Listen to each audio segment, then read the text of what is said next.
You know, I couldn't walk a foot in the last 3 months without seeing a Fall Guy ad. It was everywhere. It's everywhere. Every step I took, every street corner had a Fall Guy ad. Every trailer for every single movie had a Fall Guy trailer. Every YouTube ad, every Reddit ad, the Fall Guy is here. And you know, last night I was having dinner with my family and I saw on my father's leg there was a The Fall Guy tattoo. Okay, he didn't even know about it. I think that the ad team snuck in the middle of the night and tattooed it onto its leg. This is the kind of $1 trillion ad budget we are dealing with. So clearly this has to be the greatest movie ever made because, I mean, why else would they push it this hard? Well, I got bad news. I'm sorry. It sucks. You know, it is not a movie I would recommend to basically anyone I know. And I'm sorry I wasted money on it. I mean, it's okay. You know, the more I think about it, the more I want to say it's a product of its times. This is exactly what this movie is. It is a product of its times. It is a perfect movie for 2024 and what Hollywood thinks are the current sensibilities of its audience. Now, I wouldn't say that the movie has bad intentions. In fact, I think the movie permeates with like a positivity about it. You know, first and foremost, something that isn't necessarily expressed in the trailers. The movie is an ode. It is a love letter, a homage to all the stuntmen that have ever been and ever will be, and how lame it is they've never gotten an Academy Award for their work. It's a celebration of action and stunt scenes. And it's kind of ironic, of course, good timing since they're all about to be replaced with AI.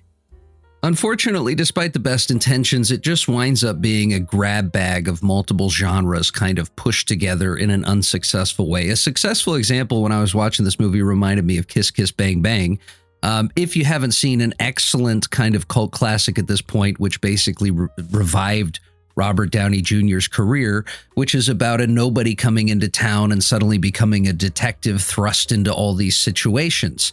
But unlike Kiss Kiss Bang Bang, the Fall Guy has decided to replace, well, you have that sharp, witty comedy, right? And this movie has some good lines. It has some good one-liners. It has some witty comedy.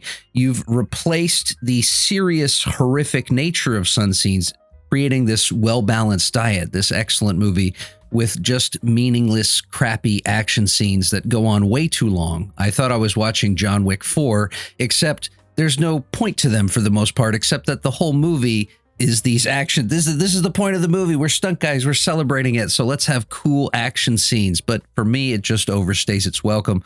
On top of that, you've got that sandwiched in with this kind of Notting Hill-esque romance. They actually reference it in the movie. But for me, it doesn't work on any level. It just feels forced. And so what we have is a movie that jumps between overly long action scenes to sappy, way too much buildup, and yet the buildup doesn't really exist love scenes. And once again, the good intentions are there. You can feel like everybody on this production was having fun. We're making a good movie. We're making a popcorn movie. But I just couldn't care less. I didn't like it. You know, I had a gander over at the director's Wikipedia page before this, and I see that he had his start as a producer on John Wick. Now, a producer is not a director, but he somehow showed up to the set, got his big break, and went on to make Deadpool 2. Now, Deadpool 2 is a pretty good movie, but let's be honest, it does not quite hold up. It doesn't capture that lightning in a bottle that the original did, though it does come pretty close. What in the fuck knuckles is this? You know, from there, it seems like a rapid descent into shit. You got Fast and the Furious presents Hobbs and Shaw. I don't even know. And then you got Bullet Train, a movie I was told was good and I watched and I was like, yeah, this is a product of its times. It's like, and you know what? I think this guy is like Satan because I think he is part, if not the originator of this disgusting trend to place like action scenes in music. It's like I'm watching Scott Pilgrim versus the World, but I'll give Scott Pilgrim versus the World a pass because those action scenes were intentionally silly. They're intentionally kooky. They're from the comic book.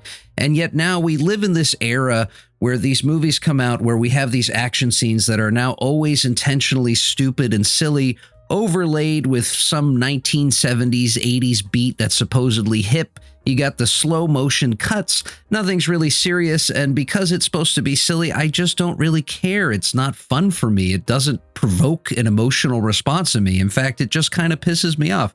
A perfect recent example is Argyle with people spinning around on what is that? Roller skates made out of throwing knives and doing pirouettes, playing to music while they slit people's throats. And it's just disgusting. It's like, how have we fallen as a species to where we consider this entertainment? I hate it.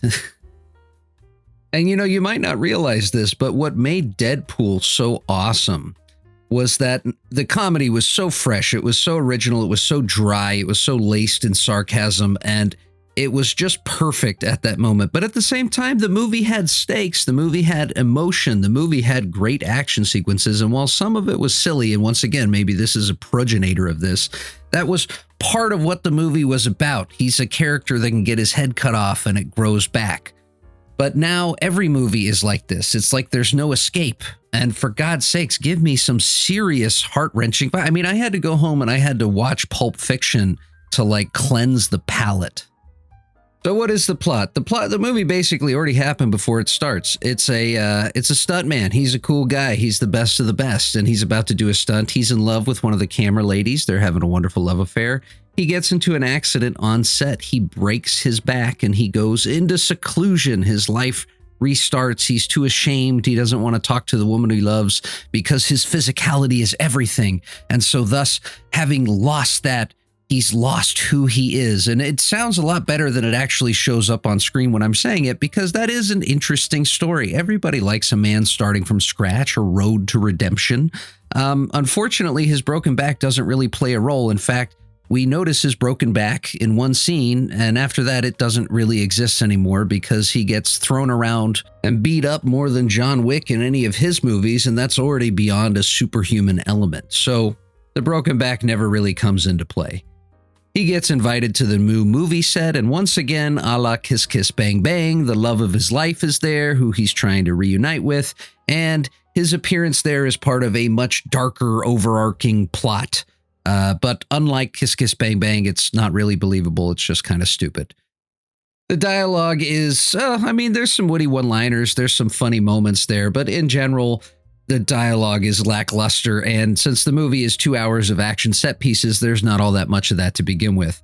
On top of that, the love story is basically the same scene played over and over and over, this kind of subvert. We're not actually talking about ourselves but other people, which is charming the first run through, but by the fifth time this scene plays itself out, it has long overstayed its welcome. So let's talk about this action, what we're here for. This is what upsets me about modern action. I've been letting my thoughts crystallize, okay? Now, I don't know who's seen Enter the Dragon, but for God's sake, you should. Can you imagine Enter the Dragon, all of the sudden mid-combat, you start playing like Bon Jovi or something? Like... So I'll drive all day without a care in the world. Okay, so Bruce Lee is like kicking and using the nunchucks in these amazing action sequences, and for whatever reason, they just decided to put in some what we think is hip right now with the young people music. It just doesn't work, okay? And there is a slow motion sequence in Enter the Dragon, but it's bizarre and strange, and it's meant to represent the pain that he's killing this man who probably killed his sister, and it's fascinating, okay? But now every action sequence in every modern movie is this slow motion shit ballad, and it's just no fun. I don't want it. Or it is, it's too fun. We need to remove some of the fun out of violence again.